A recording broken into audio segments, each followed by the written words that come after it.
Carlos de Tomaso es editorialista de Diario El Universo, profesor de Derecho Constitucional de la Universidad Católica, máster en Derecho Administrativo, PhD también, y es colega también, colega de Radio Centro, porque es editorialista también y panelista en Radio Centro. El día de hoy lo hemos invitado porque subió un mensaje en su cuenta de X, en donde nos explica qué es lo que comprende esta declaratoria de conflicto armado interno. Muy buenos días, Carlos. Bienvenido a Radio Sucre. Buenos días, Gabriel, Paul y Jenny. Un gusto estar con ustedes y con gusto pues hacer opinión, que es tan importante porque desafortunadamente no ha habido mucha información oficial que permita entender a la gente la situación y los efectos que esto significa. Perfecto. El Ecuador ha estado acostumbrado a los estados de excepción. En el gobierno anterior hubieron 20 y pico, tuvimos 20 y pico estados de excepción y la verdad es que no le veíamos mucho efecto. ¿Cuál es la diferencia entre esos estados de excepción y lo que el presidente Noboa ha decretado ahora, que es un estado de conflicto armado interno?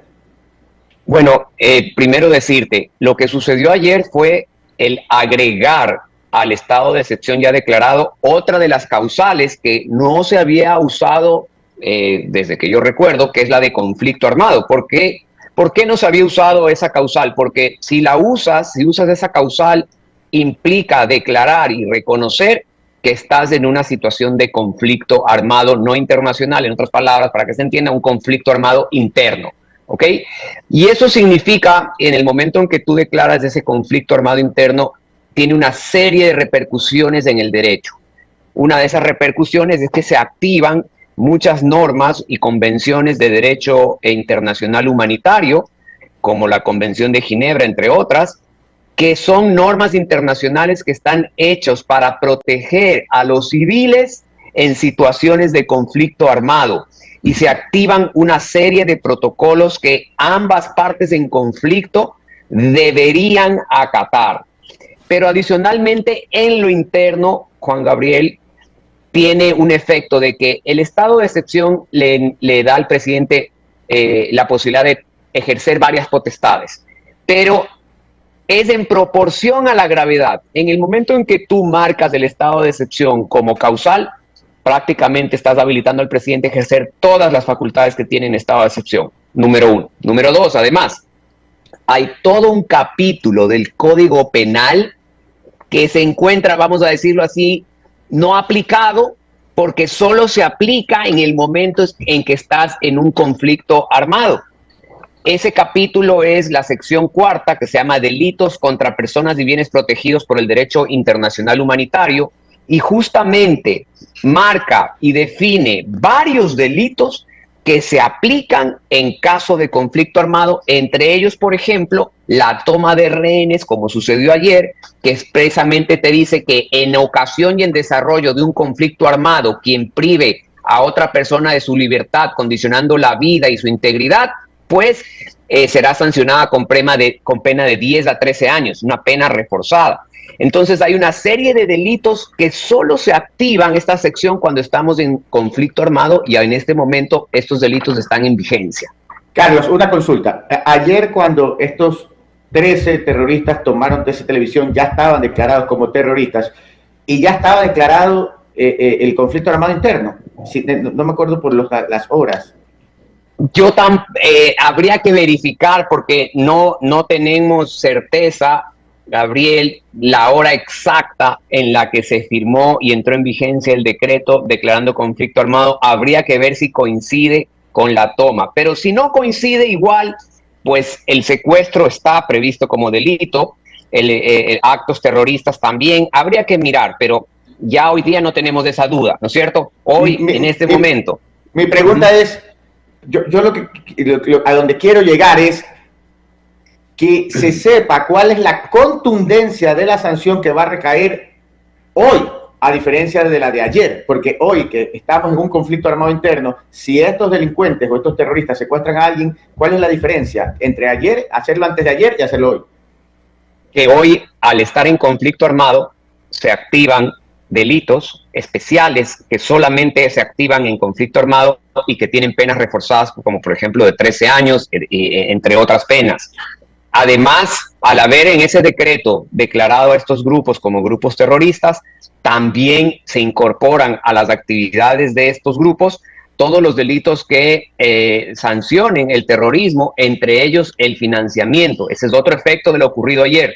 Entonces, las personas que ayuden a financiar a estos grupos que ya están determinados como grupos terroristas van a caer en la conducta tipificada en el 367 del Código Integral Penal, pues que tiene penas específicas que sancionan el financiamiento y colaboración con grupos ya categorizados como terroristas. Entonces, hay una serie de consecuencias jurídicas, Gabriel y querido panel, que ocurren de lo de ayer. También, pues, en el marco internacional se supone que en conflicto armado, al activarse la Convención de Ginebra, ambas partes tienen que respetar grupos humanitarios insignes como son el CICR, la Federación Internacional de la Cruz Roja, las Naciones Unidas, etc. Pero ¿qué es lo complejo aquí, Paul, Jenny y Gabriel? Que se supone que cuando hay un conflicto armado no internacional, tú tienes dos grupos que están enfrentándose internamente. Pero para activar estas reglas de guerra que se llaman, se supone que hay mandos reconocibles con quien la Cruz Roja, por ejemplo, se podría sentar, ok, vamos gobierno a sentarnos y vamos con el comando de la otra parte a sentarnos y vamos a establecer reglas, por ejemplo, este es un corredor humanitario, por ejemplo, no se pueden atacar hospitales, etcétera. La pregunta que yo hago es entonces, ¿con quién nos sentamos del otro lado? Si son como, ¿qué mando existe como para decir, mira, vamos a hacer ciertos acuerdos, vamos a permitir, porque la Cruz Roja es neutral?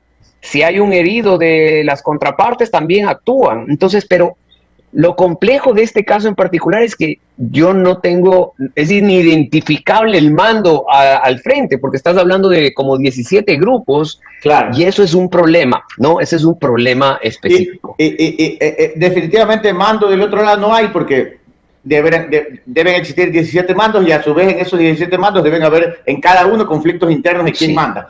Entonces, es muy difícil encontrar un cabecilla general de todos ellos. Pero a lo que voy es, en esta situación, si vuelve a suceder lo que sucedió ayer, de atacar hospitales como ocurrió ayer, que atentaron contra algunos hospitales en el país o lo han hecho en el pasado, ya se vuelven inclusive delitos internacionales. O sea, sí, señor. Que estos delincuentes, digamos, terroristas que están un poco...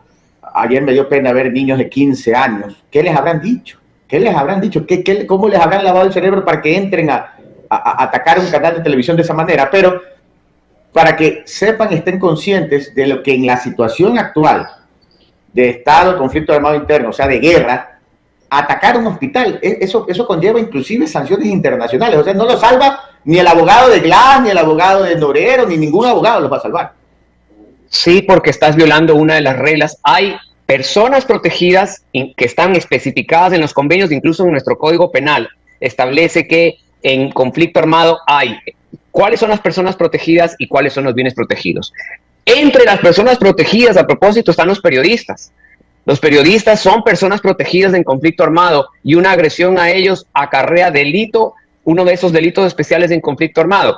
También hay bienes protegidos. Dentro de los bienes protegidos, por supuesto, están los hospitales, los colegios, el patrimonio cultural, el patrimonio histórico. Todo eso está determinado con exactitud, tanto en el Código Penal que ha asumido y las normas internacionales. Entonces, es importante lo que estás diciendo. Y otra cosa que es una pregunta de cajón que me vas a hacer es, ¿qué pasa con el uso de la fuerza? ¿Cuál es la diferencia con el uso de la fuerza? Esa es la pregunta. Esa es la pregunta clave de la ciudadanía. ¿Qué puede hacer ahora la Fuerza Armada y la policía?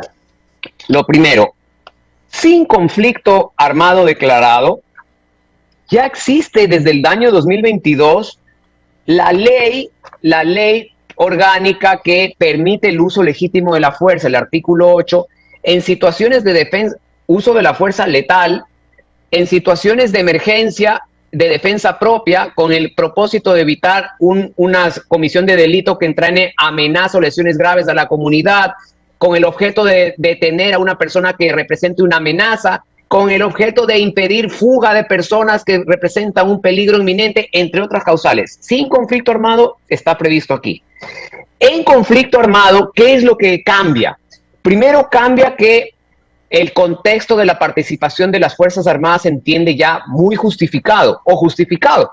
porque mientras no estés en un conflicto armado, hay esta discusión que si las Fuerzas Armadas, que si reformamos la Constitución para que las Fuerzas Armadas, en conflicto armado ya las Fuerzas Armadas tienen, vamos a decir, legitimidad de actuación o justificación de actuación. Las normas de derecho internacional humanitario permiten el uso de la fuerza letal, ¿ok? Permiten el uso de la fuerza letal en varios convenios, pero, ojo, siguen aplicándose igual, así sea en conflicto armado, no internacional o interno, principios para el uso de la fuerza. Es decir, se reconoce el uso de las fuerzas y armas de fuego en casos de defensa propia, defensa de terceros, inminentes lesiones, prevención de crímenes, etcétera, pero también se aplican paralelamente los principios de legalidad, de necesidad, es decir, los encargados de la fuerza pueden usarla cuando es estrictamente necesario como medida excepcional para perseguir un fin legítimo objetivo. El principio de proporcionalidad, que el nivel de la fuerza empleada y el potencial daño deben ser proporcional a la gravedad y legitimidad de la amenaza que en ese momento está. El principio de precaución, que las operaciones deben ser cuidadosamente planificadas para evitar en lo que sea posible un uso indiscriminado y daños a civiles o colaterales, y el de rendición de cuentas en el sentido de que se puede verificar si fue legítimo o no el uso. Es decir, las normas internacionales, por más de que efectivamente permiten el uso de la fuerza letal, también es importante decir, siguen aplicándose principios, pero sin duda en un conflicto armado la capacidad de defensa y de justificación es mucho más amplia que si estáramos en un simple estado de excepción, o peor, si no estuviéramos en un estado de excepción. No sé si me expliqué en ese sentido. Sí. O sea, no es llegar a disparar como loco. O sea, no pueden llegar a un barrio y dispararle a todo el mundo. En lo que viste ayer es del ejemplo clarísimo. Ellos usaron los principios de proporcionalidad, es decir, que ingresaron, fueron escalando, verbalización, amenaza, y llegó hasta ese punto. En ese punto entregaron las armas los que estaban al frente y los tomaron. No hubo necesidad de la aplicación de la fuerza letal. Si hubiera habido alguna situación en la que no quedaba otro, ese uso legítimo de la fuerza ayer hubiera sido plenamente justificado ante la situación. ¿Sí me explico? Sí.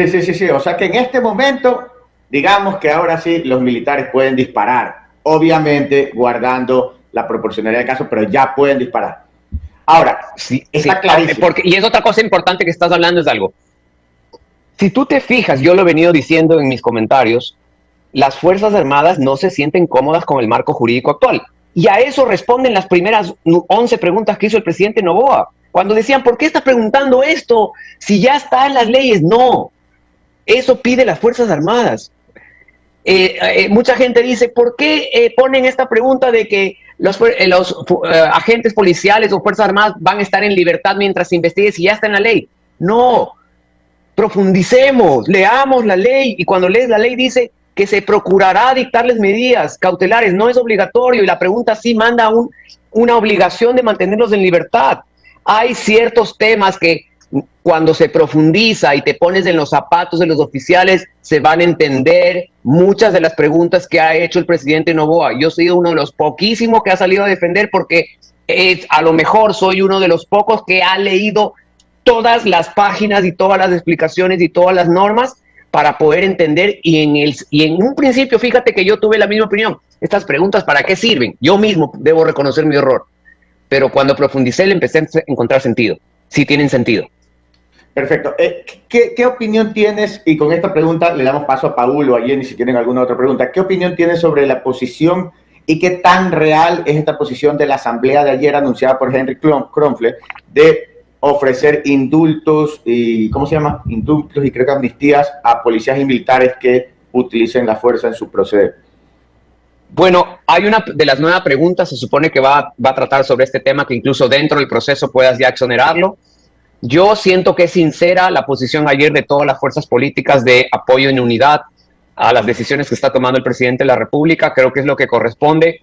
Ya luego la historia dirá si fueron acertadas o no las decisiones, pero en este momento que vive el país, ayer cerramos la noche con un carro con gente adentro incinerado. Yo tengo un amigo, muy amigo mío, debatiéndose en la terapia intensiva entre la vida y la muerte porque recibió una bala perdida. Ayer anoche fue operado y está ahí. Estamos esperando todos que ojalá, no sabemos todavía las consecuencias porque la herida fue a nivel de la cabeza, pero la situación que estamos viviendo, Gabriel, amerita la unidad, amerita confiar en que las autoridades que en este momento están al frente están haciendo su mejor esfuerzo y las decisiones que son las necesarias. Es una situación dramática, penosa, no podemos vivir en paz, un estado de ansiedad muy grande. Paul Minuche, ¿tienes alguna pregunta? Jenny, si usted tiene una pregunta, o si podemos leer algunos mensajes de también los oyentes que nos están pidiendo, por favor, que les leamos sus mensajes. Paul, ¿tienes alguna pregunta? Sí, ya voy a leer el mensaje. Antes de los mensajes, solo una abogado, mucho gusto, y conociéndolo como experto constitucionalista, también tomando parte de lo que estamos pasando y lo que se ha hecho, o lo que la ciudadanía alguna vez ha preguntado, ¿qué tan difícil es constitucionalmente poner o incorporar lo de la justicia y que lo de los jueces sin rostro para poder ser parte de un cambio también en donde la gente, los delincuentes o las narcobandas no sepan quiénes son los que los están mandando a la cárcel y los que lo están juzgando? Paul, buenos días. Es importante tu pregunta porque mira, dentro de las preguntas que se han anunciado, hay unas preguntas que simplemente son preguntas, que no implican modificación constitucional. Pero dentro de las nuevas preguntas que se anunciaron, hay preguntas que implican la activación de trámites de modificación constitucional como la que tú estás preguntando. Esa pregunta no puede salir simplemente a plebiscito. ¿Por qué? Porque esa pregunta implica una modificación constitucional, entonces tiene que iniciarse un trámite. ¿Y el trámite cuál es? Es preguntarle a la Corte Constitucional, Corte, quiero hacer este cambio de generar estos jueces sin rostros, por ejemplo. Y la Corte Constitucional te va a decir, eso es enmienda o reforma o asamblea constituyente. Desde mi óptica, eso sería una reforma. Y si es una reforma, eso tendría que ir a la Asamblea Nacional a 2 debates con 90 días de separación, me parece que es el plazo, el primer debate, el segundo debate, y una vez salido de la Asamblea, tiene que ir a referéndum, como lo que va a pasar ahora, porque justo acaba de la Asamblea de reformar el artículo 158 de la Constitución y tenemos que obligatoriamente ir a las urnas. Cuando se está diciendo, ¿para qué vas a gastar? Es al contrario. Obligatoriamente tenemos que ir a las urnas por esa reforma que aprobó la Asamblea. Entonces, más bien, aprovechemos que ya se va a hacer el gasto para hacer estas preguntas de plebiscito. Es al contrario, está siendo más bien efectivo en el gasto el presidente al aprovechar que vamos a ir a las urnas por la reforma constitucional aprobada. ¿Sí me expliqué, Paul? Sí, correcto.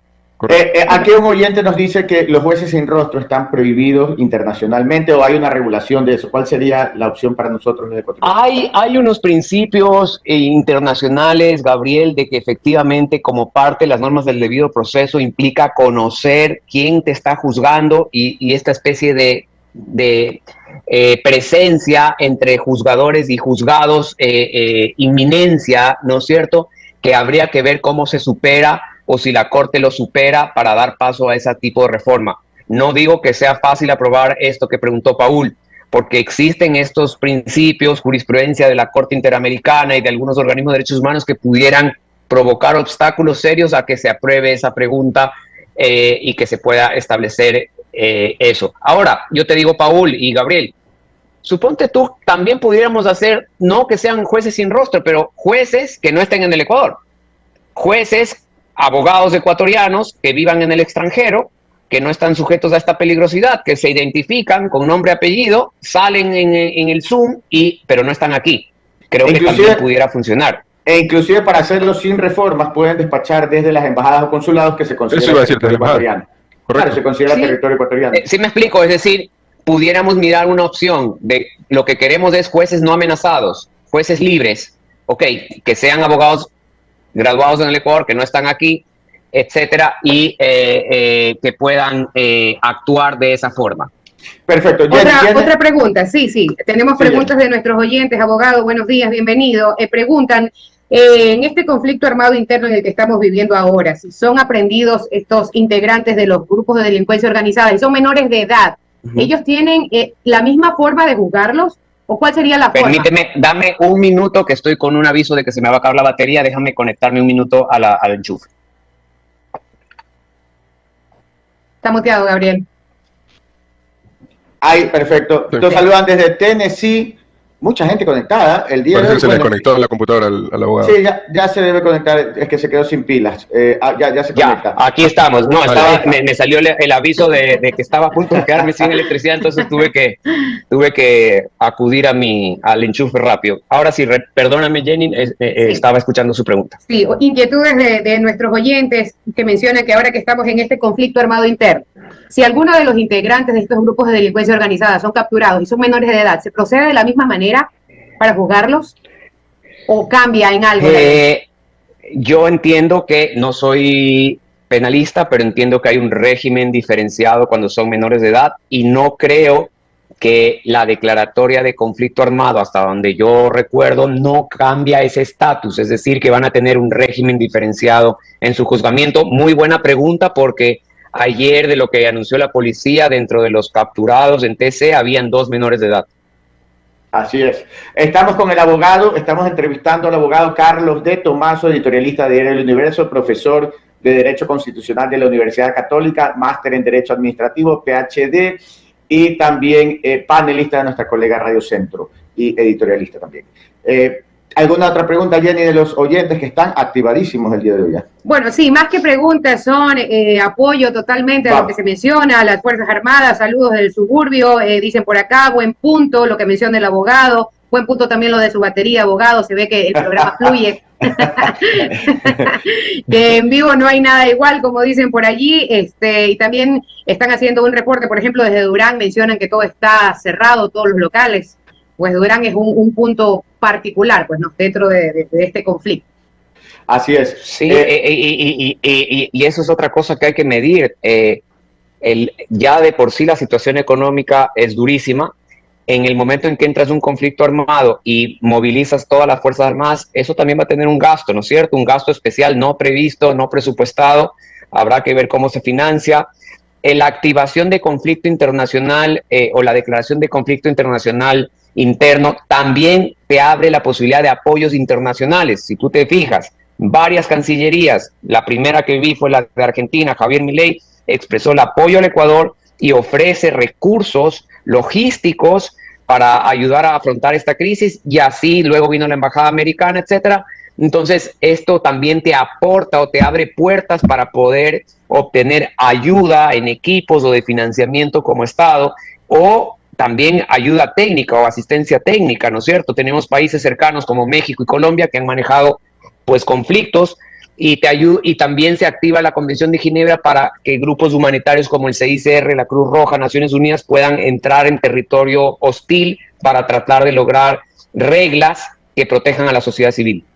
En este momento, uno de los temas que nos hemos un poco olvidado por todo lo que pasó ayer, yo sé que no he olvidado, pero a lo mejor me equivoqué de la palabra, pero no le hemos puesto en, digamos, en titular en la primera parte, y es un tema gravísimo que está sucediendo en estos momentos, son los guías penitenciarios secuestrados. E inclusive hay videos en que han sido disparados, grabados los videos, les disparan, no sabemos si han fallecido o no, pero deben estar heridos de gravedad o fallecidos.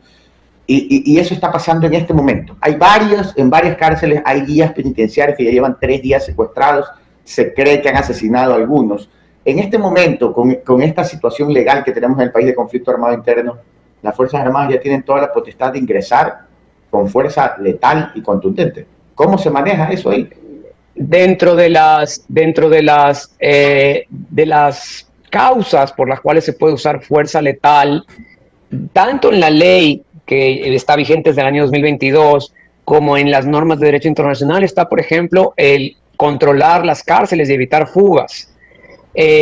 Sin duda, la declaratoria de fuerza de conflicto armado le da mucho mayor movilidad y potestad a la actuación de las Fuerzas Armadas, que es lo que te decía. Las Fuerzas Armadas no sienten que el marco jurídico está completo, y por eso la lógica de las preguntas. Entonces, creo que por ahí la respuesta sería sí tienen mucho más margen. ¿Ok? Siempre estábamos diciendo que el uso de la fuerza letal tiene unos principios que tienen que ser respetados, y que pues en la medida en que no se requiera, pues no se la usa, y cuando se requiera se la usa. Ahora, tu pregunta nos lleva al tema de fondo. Este es un tema que hay que resolver. Gabriel, no está funcionando el SNAI, ¿no es cierto? Entonces, creo que una de las preguntas de fondo que habría que hacer, y ojalá entre dentro de las que se van a presentar, es si se elimina el SNAI, y la pregunta es, ¿quién debe pasar a controlar las cárceles? Claro. ¿Cuáles son experiencias exitosas? ¿Le encargamos a la policía, una unidad de la policía? ¿Le encargamos a las Fuerzas Armadas? Contratamos empresas. Hay muchos países que han concesionado las cárceles y entonces esas empresas concesionarias ingresan tecnología que todo es automatizado y esas cámaras se manejan desde el exterior, es decir, que no se sabe quién es el que maneja las cámaras. Es una pregunta a debate público que creo que es necesario hacer, porque sin duda el sistema de SNAI no está funcionando y evidentemente se nota que además los guías penitenciarios no tienen la capacidad, la logística, el mando para controlarlos y están expuestos a su vida. Y eso pues, nos da mucha tristeza. Si el día de hoy vivimos ese drama que ayer, digamos, quedó en segundo plano, pero no debería ser así. Tenemos varios guías penitenciarios secuestrados y se cree que algunos han sido asesinados ya. Así que y policías también, a propósito, mi solidaridad, algunos agentes han perdido la vida y también eso es muy lamentable porque deben ellos se la están jugando, sin duda. Eso les quería informar. Ayer asesinaron a 2 policías en Nobol. Los asesinos por intervención y operación militar y policial ya fueron detenidos. Los asesinos de los policías de Nobol ya están detenidos. También los 3 policías secuestrados, si no me equivoco, creo que en Machala, ya también por un operativo militar han sido liberados. En Machala, sí, y creo que hay 10 o 12 detenidos también por terrorismo. Y en Quevedo se dio un allanamiento a una clínica. Esta noticia está en desarrollo todavía. Me la han enviado, está por confirmar, pero se especula que ayer se allanó en operativo militar con información de inteligencia una supuesta clínica de rehabilitación en donde operaba un GDO, un grupo de delincuencia organizada, y adentro encontraron armas y están todos detenidos, incluyendo al dueño de la supuesta clínica de rehabilitación, pero eso está por confirmar. Y ayer en Quevedo, en Puerto Viejo hubo otro operativo militar, un enfrentamiento en donde lograron reducir a otro grupo armado que se había tomado un hotel para refugiarse, pero los lograron reducir. Y para concluir... Y recordemos algo, Gabriel. Sí, Carlos. Gabriel, Paul, Jenny, en estado de excepción es la única situación jurídica en nuestro ordenamiento jurídico que permite suspender ciertos derechos. De entre los derechos suspendidos está la inviolabilidad de domicilio, es decir, que la fuerza pública puede ingresar a cualquier vivienda o edificio público o privado sin orden judicial en el ámbito de investigaciones de hechos. Número 1, está suspendido, como saben, el derecho de inviolabilidad de correspondencia, especialmente en los centros de privación de libertad, que incluye pues la mensajería digital, que pudieran ser con software, programas que pudieran interceptar mensajes. Está suspendido el derecho a libre tránsito, como sabemos, desde las 23 horas, creo que hasta las 5 de la mañana. Y pues pudiera también el presidente, creo que también está suspendido el derecho de reunión, y pudiera el presidente, el quinto derecho que se puede suspender es el de libre información. Si la situación de información se desborda, si se empieza a malinformar, etcétera, puede el presidente agregar al estado de excepción el control de la información que se publica, más aún cuando estamos en medio de un conflicto armado. Por si acaso, lo digo, ¿no? Que no nos llame la atención si eso sucede, como si ustedes recuerdan, en el conflicto del CENEPA, hubo esa restricción de información. Me parece que Freddy Ehlers era el que manejaba toda la información oficial que se podía publicar respecto al conflicto con Perú. Hay una pregunta recurrente que se sale de este tema y que te la quiero hacer porque la verdad que se merece en los oyentes, porque han preguntado como 10 veces. Si las coberturas de seguros de autos, bienes, médicos siguen igual en un conflicto armado. Muy buena pregunta. Como soy abogado corporativo, he hecho la alerta a todos mis clientes de que revisen las pólizas. Es imposible hablar de manera general, Gabriel, porque las pólizas tienen condiciones particulares, ¿ok?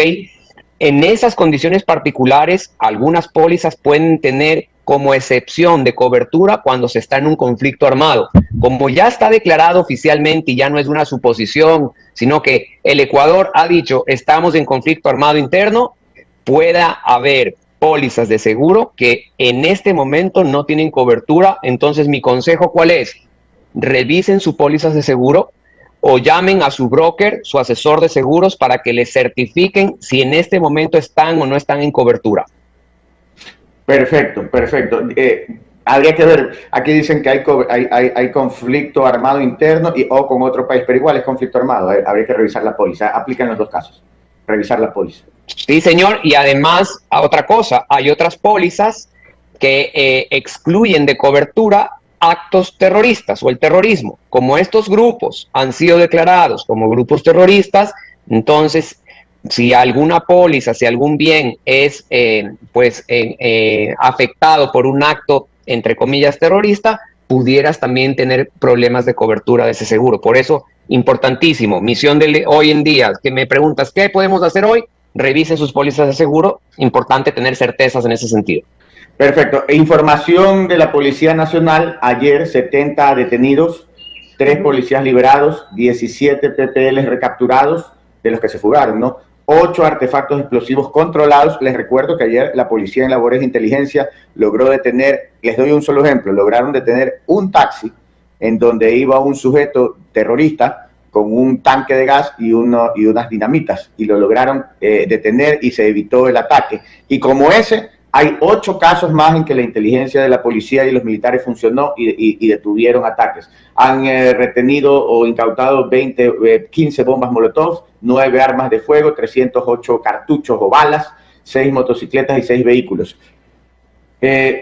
Hay que apoyar totalmente a las fuerzas del orden, están trabajando, estamos viendo resultados. Por aquí alguien me dijo, bueno, ¿y para cuándo las acciones? Sí hay acciones, se las estoy resumiendo y las pocas que he podido recopilar, porque ustedes pueden abrir la cuenta de X de las Fuerzas Armadas o de Twitter o de la Policía Nacional y ustedes van a ver que a cada momento están actualizando la información de todos los operativos que han logrado con éxito. Bueno, y además si comparamos la noche de ayer con la de antes de ayer, pues sin duda hemos tenido muchos menos eventos que la noche de antes de ayer.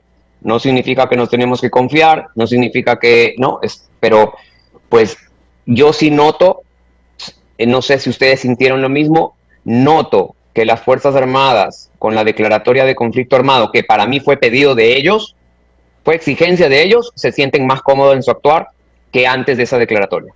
100%, se ve la acción y se siente una esperanza, o sea, se ve una luz al final del túnel en este momento, se siente acción, se siente protección. Obviamente sí, no hay que confiarnos porque, como dice Carlos, esto no termina hoy día ni va a terminar mañana. Esto es un proceso largo en el cual nos tenemos que cuidar, tenemos que medirnos mucho, como siempre les digo, todas las mañanas ahora hay que salir y pensar en no dar papaya, para decirlo de una forma muy simple, porque la situación no ha terminado y lo que se viene es para largo. Bueno, así es. Son las 9:36, nos hemos tomado 6 minutos más, pero valió la pena, nos tenemos que despedir. Le agradecemos al abogado Carlos de Tomaso, abogado constitucionalista, muchas gracias por acompañarnos el día de hoy y la gente ha quedado muy contenta por los mensajes que tenemos aquí, por toda la información.